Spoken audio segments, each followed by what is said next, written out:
আফ্রিকার জঙ্গলের ভিতরে সাহাবায়ে কেরাম রাদিয়াল্লাহু আনহুম জামাত চলতেছে।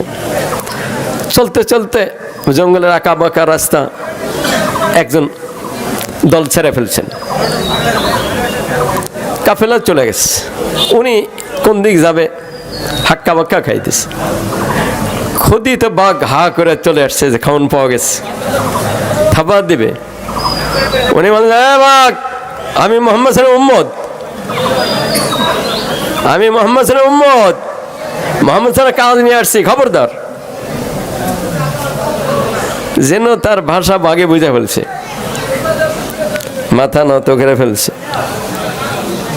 উনি বলেন যে আরে আমার দল হারাই ফেলছে, আমি আমার দলের কাছে পৌঁছতে হবে। বাঘ মাথা দিয়ে ইশারা করে, পিঠে ওঠো। বাঘের পিঠে সওয়ার হয়েছে, বাঘ এমন দৌড়াইছে একদম কাফেলার কাছেই না নামাই দিয়ে দিস।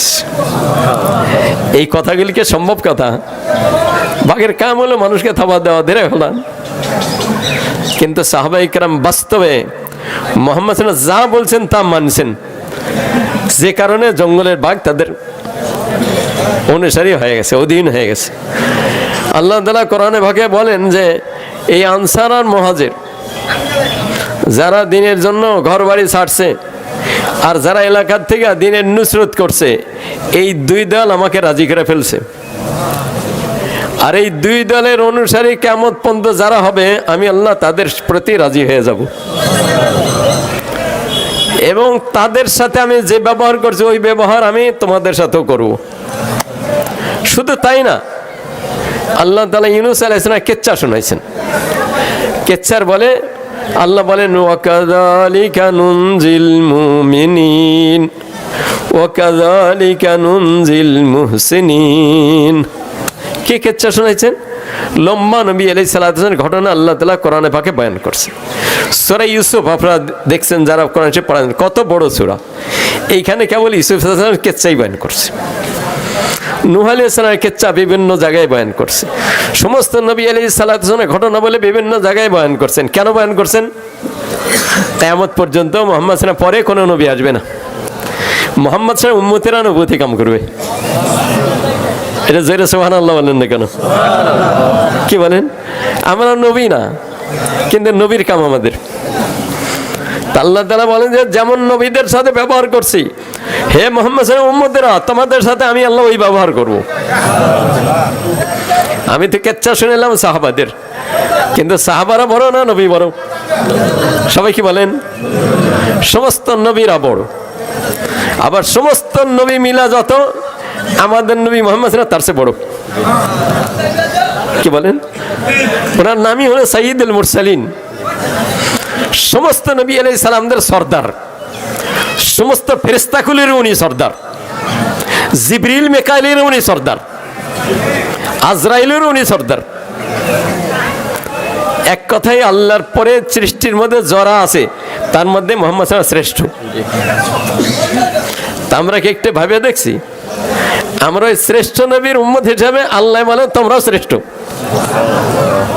কুনতুম খায়রা উম্মাতিন উখরিজাত লিন্নাস তা'মুরুনা বিল মারুফ ওয়া তানহাউনা আনিল মুনকার ওয়া তুমিনুনা বিল্লাহ। হে মুহাম্মদ সাল্লাল্লাহু আলাইহি উম্মতেরা, তোমরা সৃষ্টির মধ্যে শ্রেষ্ঠ, সমস্ত জাতির মধ্যে শ্রেষ্ঠ, সমস্ত উম্মতের মধ্যে তোমরা শ্রেষ্ঠ। কি বলেন? এটা কি মৌলভী সাহেবরা বলে? আল্লাহ বলে। আল্লাহ আমাদের শ্রেষ্ঠত্ব দিয়েই দুনিয়াতে পাঠাইছেন মুহাম্মদ সাল্লাল্লাহু আলাইহি উম্মত। আরে যদি একটু আগে যান, যেই দিন আদম আলাইহিস সালামকে বানাইছেন, বানানোর পরেই আল্লাহ আমাদেরকে বানাইছেন। আদম আলাইহিস সালাম বানানোর পরেই আল্লাহ আমাদেরকে বানাইছেন। তো আল্লাহ পাকের কুদরতে হাত দৌড় দিছে আদম আলাইহিস সালামের পিঠে, একবার দুইবার। আদম আলাইহিস সালাম পিছন দিক ফিরা দেখে যে খালি কালকিল করে।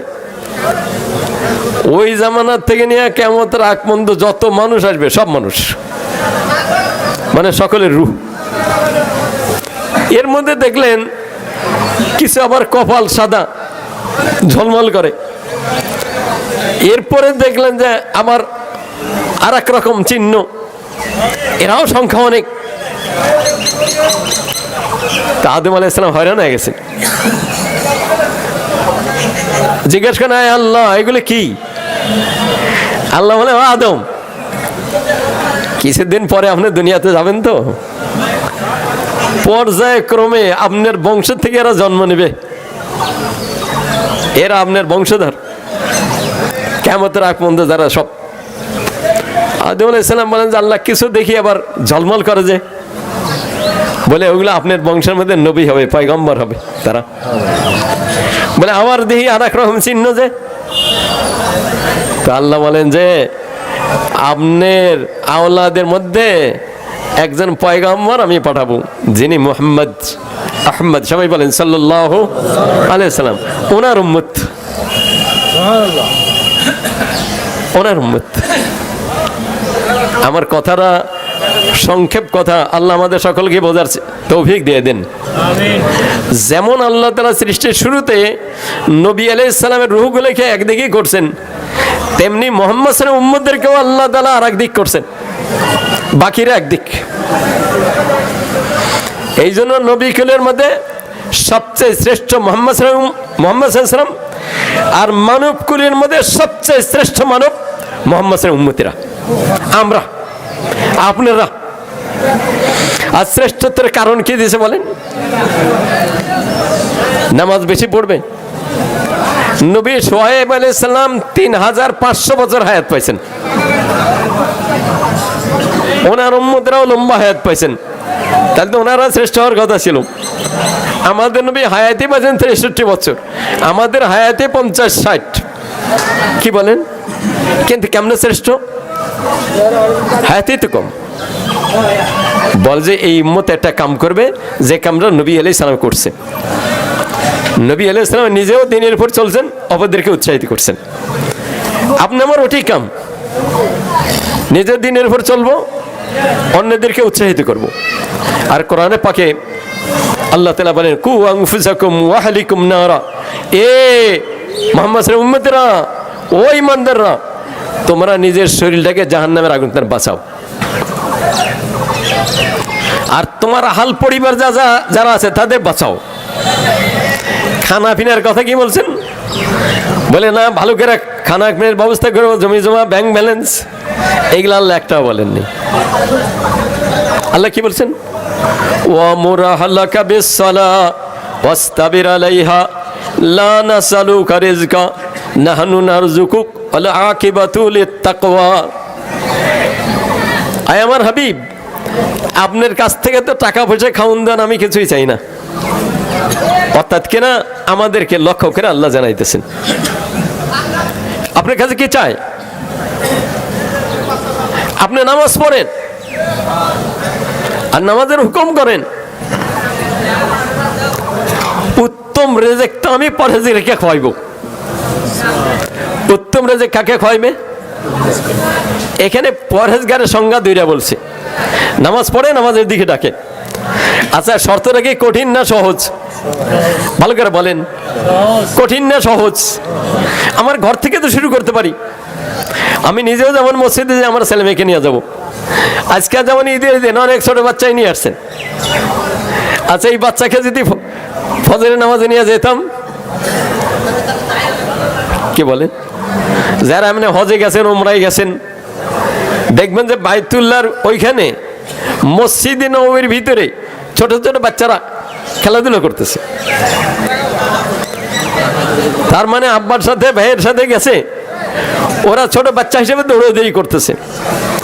কিন্তু একজন আরব বলা, তুমি বাচ্চাকে কেন নিয়ে এলা? ও দৌড়াইতেছে যে, একজনও বলবে না। কেন বলবে না? মুহাম্মদ সাল্লাল্লাহু খবর দিয়েছেন 7 বছর থেকে না ছেলে মেয়েকে নামাজ পড়াও। তে নামাজ যদি আমি সাথী না আনি 7 বছর থেকে, নামাজ পড়বে কেমনে? সবাই কি বলেন?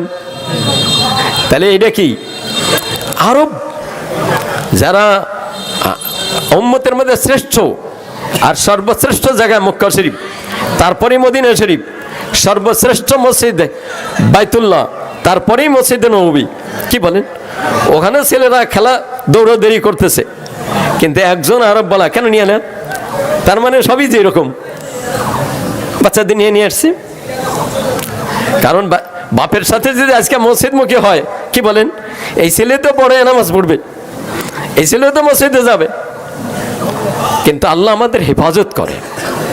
আমরা সবাই নিয়ত করতে পারি কিনা যে আমাদের ছেলে মেয়েকে ছোটবেলা থেকে নামাজ পড়াইব। আর একটা জিনিস দেখেন,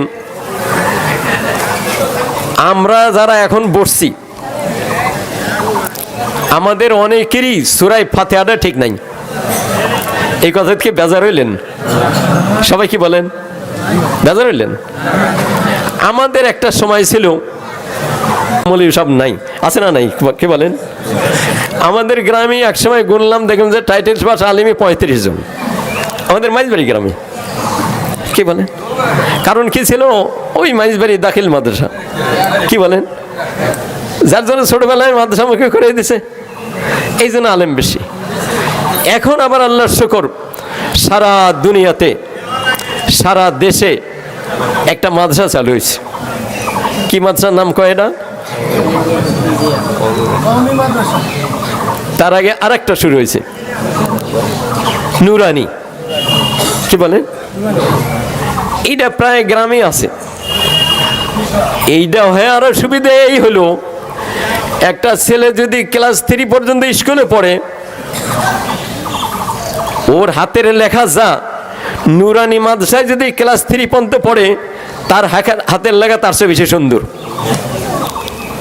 কারণ এর ধরনই হলো, এখানে যারা পড়াইবে তাদের ট্রেনিং দিতে হবে, ইংরেজি পড়ুক আর বাংলা পড়াইক আর আরবি পড়াইক, ওনাকে আগে ট্রেনিং করতে হবে, তারপর এখানে শিক্ষক দিতে হবে। আর এমনভাবে শিখাইছে যে ক্লাস 3 পর্যন্ত যাইতে যেতে বাংলা এত সুন্দর লিখবে যে আমি চ্যালেঞ্জ করবো যে অনেক ম্যাট্রিক পাস করে এত সুন্দর লিখতে পারে না, ওই নুরানি মাদ্রাসার থেকে ক্লাস 3 পর্যন্ত পড়ে যে এত সুন্দর লিখতে পারে। আবার দেখবেন যে কোনো ভারী মজমায় জুমার দিনও যদি ওকে খাড়া করে দেন, আচ্ছা বাবা বলো তো 2 রাকাত নামাজে কয়টা মাসালা, তো বাচ্চা বলে দিবে 2 রাকাত নামাজ পড়তে 60টা মাসালা। পড়ছে কোন পর্যন্ত? ক্লাস 3। একদিকে হাতের লেখা সুন্দর হইতেছে, হাতের লেখা যখন সুন্দর হয়েছে তো ক্লাস 3 পর্যন্ত যে পড়ছে, এবার ইংলিশ বাংলা সুন্দর পড়া হয়েছে না, হয় নাই? এরপরে মাসলা যখন বলতে পারছে, কোরআন শরীফ এই ক্লাস 3 পর্যন্ত এমনভাবে পড়ায় যে কোনো জায়গায় ও বড় হ্যাঁ যে কোনো ভারী মজমায় ও নামাজ পড়াইতে পারবে, জুমার দিন খুতবা পড়াইতে পারবে। কি বলেন? এখন আমাদের এলাকাতে এরকম তৈরি হয়েছে, যারা কলেজে পড়ে প্রফেসর হয়েছে অথবা কোনো ডক্টরেট ডিগ্রি নিয়েছে, ইউনো হয়ে গেছে, তো দেখা যায় উনি নামাজ পড়াইতেছে। কেন? ওই নুরানি মাদ্রাসা প্রথম পড়ছে, এরপরে ভাবে স্কুলে পড়াইছে। কি বলে? আমরা একবার গোপালগঞ্জে গেলাম, তো চলতে দেখি সাইনবোর্ডে লেখা ডাক্তার হাফেজ মোহাম্মদ মাহফুজুর রহমান। তা আমি ভিতরে ঢুকলাম, দেখলাম উনি হাসি দেওয়া বলেন, হুজুর আমার আব্বাকে মাদ্রাসায় পড়াইছে, আমাকে হাফেজ মানে তারপর মেডিকেলে পড়তে দিয়েছে। মেডিকেল ফাইনাল পরীক্ষা যখন রমজান মাস ছিল, তো ক্যাম্পাসের ভিতরে যে মসজিদ, ওখানে খতম তারাবি পড়বে, এখন আমি সেখানে খতম তারাবি পড়াইছি। এরপর আমি ডাক্তার হয়েছি। আচ্ছা, এই যে বাপে যে হাফেজ বানাইয়া মেডিকেল পর্যন্ত নিয়ে গেল, কি বলেন, বাপের কি লস হয়েছে না লাভ হয়েছে? কি লাভ হয়েছে? দুনিয়াতে সে বড় ডাক্তার, আখিরাতে হাফেজকে বলবে হাফেজ কোরআন শরীফ ধীরে ধীরে পড়ো, আর হাফেজের আব্বাকে বলবে তোমার ছেলে যখন এক একটা আয়াত পড়বে তুমি এক এক তালায় উঠবে, কোরআন শরীফের আয়াত যেখানে শেষ হবে সেখানে তোমার ঠিকানা হবে। আপনারা বলেন কোরআন শরীফের আয়াত কতগুলো আছে? এটা জোরে বলেন। কি বলেন? তাহলে এত তালা বিল্ডিং কারা কারা পাই পারছেন? এটা হাত কান উঁচা করেন না কে? আল্লাহ সবাইকে ওই বিল্ডিং নসিব করে। আচ্ছা, ওই বিল্ডিং এ যাওয়া কি সহজ না কঠিন? ভালো করে বলেন, কি সহজ? ছেলেটাকে আমি মাদ্রাসায় দিয়া কোরআন শরীফ হিফজ করম। কি বলেন? এখন ছেলের পালা শেষ হয়ে গেছে, নাতি পুতিতে আছে, কি বলেন? আরে দাদা তো নাতিকে পাঠাইতে পারে, ছেলের বইয়ের সাথে পরামর্শ করে, মা যা হয়েছে এখন আমার একটু শখ, তোমরা একটু ওই অত বড় জান্নাতে থাকো, আর তোমাকে রসিলাই নিয়ে আমাকে দিয়ে দেয়। কি বলেন? সহজ না কঠিন? এই জন্য বলছে যে কোরবানি করলে গোশত আছে, কিন্তু এমনি গোশতর জন্য জবে করছে, সেখানে কোরবানি সব নেই। এই জন্য বাবারা সোনারা, এমন পর্যায়ে আল্লাহ তাআলা আমাদের এমন সময় দুনিয়াতে পাঠিয়ে দিয়েছেন যে সময় শিক্ষার কোনো ধারা শেষ নেই। এক সময় ছিল কোরআন শরীফটা সহি করবে এরকম মানুষ নেই, কিন্তু এখন আচ্ছা আমাদের অনেক মুরব্বীরাই খাড়া আছেন, আপনারা যারা বসছেন একটু সামনের জায়গাটা যদি পুরো করে নেন এটা ভালো হয় না? দেখেন একটু মিলে মিলে বসেন, একটা আকপিস হয়ে বসে সব কাতার থেকে একটু মিলে মিলে বসেন। আগেন হ্যাঁ, এই যে দেখেন প্রত্যেক কাতারে জায়গা বের হয়েছে। বাবা যার সামনে জায়গা বের হয়েছে উনি আগে বসেন, যার সামনে জায়গা বের হয়েছে উনি আইগান।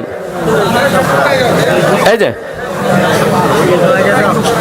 আল্লাহ গো আমাকে দিক দেয় না, এখানে জায়নামাজ নিয়ে আসেন, জায়নামাজ নিয়ে আসেন, না নিয়ে আসেন জায়নামাজ, জায়নামাজ না আইগান, একটু একটু জায়গা করে দেন, একটু মিলে মিলে বসেন বাবারা।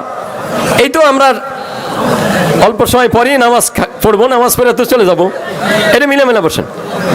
দেখেন এখন এমন জায়গা আছে যেখানে 3 জন করে বসতে পারবেন, 2 জন একটু চাপলে আর একজন বসাইতে পারবেন। বাবা আপনি বসেন, আপনি বসেন, মাঝখান দেন, আপনারা দাঁড়ান না, শুধু তারাই দাঁড়ান যাদের সামনে খালি জায়গা আছে, একটু জায়গা করে দেন, একটু জায়গা করে দেন। পুরা মজমান নড়াচড়া হইতেছে না, হরকত করেন তাহলে সামনে পায়ে যাবেন, একটু আইগান তাহলে পিছিয়েওয়ালারা যারা দাঁড়া আছেন তারা বসতে পারবে। যারা দাঁড়া আছেন ভিতরে ঢুকে যান, যারা দাঁড়া আছেন তারা ভিতরে ঢোকেন, তাহলে জায়গা হয়ে যাবে।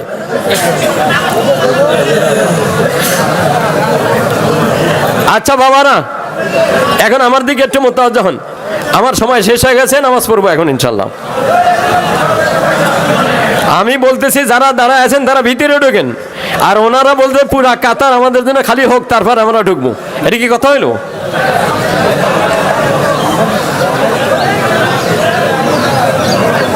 হ্যাঁ জ্ঞান হরকত করেন, মাশাআল্লাহ। এখানে আপনার সামনে বলেন, হ্যাঁ শেষ করে নেই। আমি কি যেন বলতেছিলাম,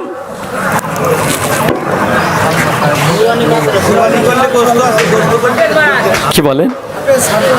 এখন আমরা যারা এখন মাদ্রাসাত ভর্তি হওয়ার সুযোগ নাই, আমাদের কি আর দিন শিখতে হবে না? এইটার জন্য আবার আর এক রাস্তা আল্লাহ চালু করে দিছে। কি বলেন? কোনো মানুষ যদি একটা তবলিগে যাতায়াত করে, কি বলে, এবার আমার সাথে 20 জন মানুষ, বেশিরভাগই একেবারে সূরা ফাতিহারও ঠিক নাই। 3 জন আলেম ছিলেন, ওরা আবার নুরানি মাদ্রাসার শিক্ষক। তো ওদের সাথে পরামর্শ গেলাম কি করা যায় বলেন। আপনি যখন 3 জন আছেন, কয় যে হুজুর একটু যদি আমাদের বড় একটা কি বলে ব্ল্যাকবোর্ড কিনে দেন আর এরকম কলম দেন, তা আমরা সবাই কোরআন শরীফ হাতে নিয়ে দেব। তো আল্লাহর শুকর দেখা গেল যে 35-36 জনের মধ্যে ওই ব্ল্যাকবোর্ডে যখন শিখেছে, তবলিগের কামও পুরো হয়েছে, সকলেই কোরআন শরীফ হাতে নিয়ে বাড়িতে এসছে। হইতে পারে কিনা? কিন্তু শয়তান আমাদের কি বোঝায়, কয় এখন বয়স হয়ে গেছে, এখন কি আর পারি? কি বলেন? এটা কে বোঝায়? শয়তান বোঝায়। এক লোক এই কথা শুনে পড়তে গেছে, এখন সারাদিন হুজুরের সবক দা আলিফ আলিফ, বাড়ি দেশের ভুলে যায়। হুজুরে জিজ্ঞাসা করে কি জান সবক দিয়েছে না, কয় মন নাই। এইভাবে কয়েকদিনে আলিফ, তারপরে কয়েকদিন বা, তারপরে কয়েকদিন সাত, বাস আলিফ বা তা সা এতটুকু শিখছে। এখন আজরাইল এসা নিয়ে গেছে গা। কেতাবে লেখে যে ওকে যখন কবরে রাখা হয়েছে মুনকির নকির জিজ্ঞাসা করে, হ্যাঁ মারু রব্বুক, আমার নবী আমার দিন, এই তোমার লালন পালন কর্ণালাকে, তোমার নবীর নাম কি, তোমার ধর্ম কি? ও বলে আলিফ বা তাসা, আলিফ বা তাসা। ফেরেশতারা জিজ্ঞেস করি কি কয় কি? আসমান দেন আওয়াজ আসতেছে, এমন কেন নকির, আমার বান্দা বুড়া বয়সে শিখবার গেছিল, কোরআন শরীফ শিখবো, কিন্তু পারে নাই, এতটুকু যে শিখে আসছে, ও কবর মধ্যে পুরা কোরআন শরীফ শিখাই দাও। এখন ফেরেশতা করে আলিফ বা তার সাথে জিম হা খা সবক দিতেছে, চতুর্দিক চলতেছে পিটানি চিৎকার, কয় যে আমি তো কিচ্ছু শুনি না। ফেরেশতা বলে আল্লাহ আমরা যা কইতেছি কিছুই শোনে না। বলে ঘটনা কি? বলে চতুর্দিকে যে চিৎকার। আল্লাহ তাআলা বলেন যে আমি সবার কবর আযাবকে মাফ করে দিছি। কে বলে? তা আমাদের এই বয়সে যদি আমরা শিখতে চাই, দরজা খোলা আছে না বন্ধু? সবাই কি বলেন? আমাদের এখন আল্লাহর শুকর প্রত্যেক মসজিদে ইমাম আছে, মুয়াজ্জিন আছে, কি বলেন? এদের কাছে যদি আপনি সেবারাটা নিয়ে কায়দাটা নিয়ে বসেন, কি বলেন? টাকায় কি ওনার অনেক টাকা চাইবে? ওনারা খুশিতেই আপনাদের শিখাইবে। যেদিন কোরআন সেবা হাতে নিয়েছেন, আপনি মনে চাইলে কিছু দিন, না চাইলে না দিন, কি বলেন? কিন্তু আপনাকে তো কবরের মধ্যে ঢোকা লাগবে, কবরে ঢোকা লাগবে, কি লাগবে না? এই জন্য কবরের আযাব থেকে বাঁচার জন্য সবারই চেষ্টা করা দরকার আছে না নাই? না খালি হুজুররা করব? কোন হুজুর কারো কবরে পর্যন্ত যায় নাই, কি বলেন? আমার কবরে কেউ যাবে না, আমারই। সেই হিসাবে আমরা বারবারই এই কথাটা বলি যে কিছু সময় একটু তাবলীগে দেন। এই জন্য সবাই নিয়ত করতে পারেন কিনা? নামাজ 9টায় পড়ার কথা, ইনশাল্লাহ 9টায় নামাজ পড়বো, ঠিক আছে? এটার জন্য বাবারা সোনারা আল্লাহ তাআলা তৌফিক দেয়, আমাদের নামাজ আল্লাহ কবুল করেন, আমাদের রোজাকে আল্লাহ কবুল করেন, আমাদের তারাবিকে আল্লাহ তাআলা কবুল করেন। আর বাকি দুইটা কথা আমি নামাজের পরে বলবো, এখন ইনশাল্লাহ ওয়াক্তমতে নামাজ হবে। বাকি কথা হচ্ছে এক্ষুনি নামাজ কারা হবে? নামাজের মধ্যে বছরে একবারই ঈদুল ফিতর, কি বলেন? এই জন্য অনেক সময় ভুল হয়। ভুল হয় কি? জানাজা নামাজের আমার তাকবীর কয়টা দেই? 4টা। আর ঈদের নামাজে তাকবীর 6টা। নিয়ত করে সেরে সানা, এরপরে 3টা অতিরিক্ত তাকবীর। এই তাকবীরের সময় যতবার তাকবীর দিবেন, প্রথম যেমন হাত বান্ধার সময় আল্লাহু আকবার, এরপরে সানা পড়ার পরে আল্লাহু আকবার, আল্লাহু আকবার, আল্লাহু আকবার। তার মানে প্রথম আমি তাকবীর দিছি, অতিরিক্ত 3 তাকবীর পড়বো, তাই তো? এই জন্য প্রথম 2 তাকবীরে হাত ছেড়ে দেব, তৃতীয় তাকবীরের সময় হাত বাঁধবো। তৃতীয় মানে যদি প্রথম তাকবীর দেন তাহলে চতুর্থ তাকবীর। সবাই কি বলেন? তো প্রথম তাকবীর আমার নামাজের নিয়তের, অতিরিক্ত 3 তাকবীরে তৃতীয় তাকবীরে আমি হাত বাঁধা ফেলবো। এই সময় ইনশাআল্লাহ ইমাম সূরা পড়বেন, রুকু সিজদা হবে। দ্বিতীয় রাকাতে যখন দাঁড়াইবেন, উনি সূরা ইনশাআল্লাহ শেষ করে, কি বলেন, এরপরে সূরা ফাতিহা অন্য সূরা শেষ করে এখন আবার রুকুতে যাওয়ার আগে অতিরিক্ত 3 তাকবীর, আল্লাহু আকবার, আল্লাহু আকবার, আল্লাহু আকবার, আল্লাহু আকবার। তার মানে অতিরিক্ত 3 তাকবীর হয়ে গেছে। এখন চতুর্থ তাকবীরে আমি, কি বলেন? তো জানাজার মধ্যে আর এর মধ্যে পার্থক্য হলোই, ঈদের নামাজে যতবার আল্লাহু আকবার ততবার হাত কান পর্যন্ত উঠাইব, আর জানাজা নামাজে যতবার তাকবীর বলবেন হাত উঠাইতে হবে না। কথা বোঝা গেছে তো? এখন একটা কথা আসে, সেটা হলো আল্লাহ করে এখনই নামাজ হবে। বাকি হলো আমরা সামনে ঈদুল আজহা, কি বলেন? এই কথাটা আমি পরে বললেও পারতাম, তো আগে যখন এসে গেছে বাজান, তো সেই হিসাবে ঈদুল আজহার নামাজটা আমরা কয়টায় পড়বো ইনশাআল্লাহ?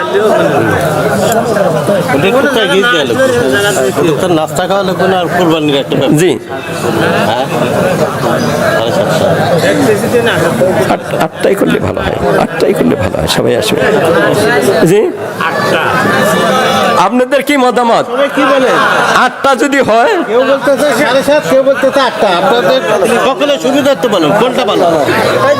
7:30 না 8? 8-এর পক্ষে কারা, তারা হাত দেখান সবাই। আল্লাহ আপনাদের দাদায় ঘাড় দেয়। তাহলে ঈদুল আজহার নামাজ ইনশাআল্লাহ 8টায় খাড়া হবে। কথা ঠিক আছে তো? আমরা একে অপরে বলা বলি করে বাকি এখনই নামাজ হবে, খুতবা হবে। আল্লাহ করে আমাকে তো বাজান একটু এনে আসেন, কত শেষ করি। আচ্ছা আচ্ছা আচ্ছা দেখুন, আল্লাহর শুকর, কোনো গর্ব না, আল্লাহরই মেহেরবানি। আমার 5টা মেয়ে, 5 জামাই মাদ্রাসাতে পড়ায়, আবার মসজিদের খতিব ইমাম। ছেলে একজনই মাদ্রাসাতে পড়ায়, মসজিদের খতিব ইমাম। কি বলেন? ছেলে সাথে করে নিয়ে আসছে, এই জন্য এখন যেখানে যাই হয়তো জামাইরা নামাজ পড়ে না, ছেলে নামাজ পড়ে। এই জন্য এটা আপনাদেরই গৌরব। রাস্তার মধ্যে আর 2-4 দিন নাই। আল্লাহর শুকর, মেয়ের ঘরের কয়েকজন মেয়েরাও হাফেজা, ওরা আবার একজন দাওরা হাদিস পাস করছে। আবার নাতিনগুলা যে বিয়া দেওয়া হয়েছে, জামাইরাও তো বড় আলেম, কেউ বুখারী শরীফ পড়ায়, বড় বড় কেতাব পড়ায়, কিন্তু নাতিন জামাইরা আবার তার চেয়ে চহিলা। তার মানে জামাইরা তো বুখারী শরীফ বন্ধ পড়ায়, আর নাতিন জামাই ওই বুখারীর উপরে যেগুলা মানে যেটা বলে মুফতি হয়, ওই সমস্ত ক্লাসে পড়ায়। এই জন্য আল্লাহ পাকেরই মেহেরবানি। কি বলেন? যারা আসছে মেয়ের ঘরের, ছেলের ঘরের, সবগুলো মাদ্রাসামুখী। কি বলেন? আর আমারও যা বয়স এখন আল্লাহ দিছে, সারা দুনিয়াতে আল্লাহ ঘুরাইছে, এত দেশে আল্লাহ নিছে, এটা আপনাদেরই দোয়া, আপনাদেরই গৌরব। আমি মাজানে এখনই শুরু করতেছি তো, বলছি তো যে এখনই শুরু করবো। এই জন্য আজকে ছেলেকে নিয়ে আছে, এই জন্য আজকের নামাজ ছেলেই পড়বে, আমি পিছনে পড়বো নামাজ। ঠিক আছে বাবা? হ্যাঁ, দাঁড়ায় কাতার সিধে করে নি।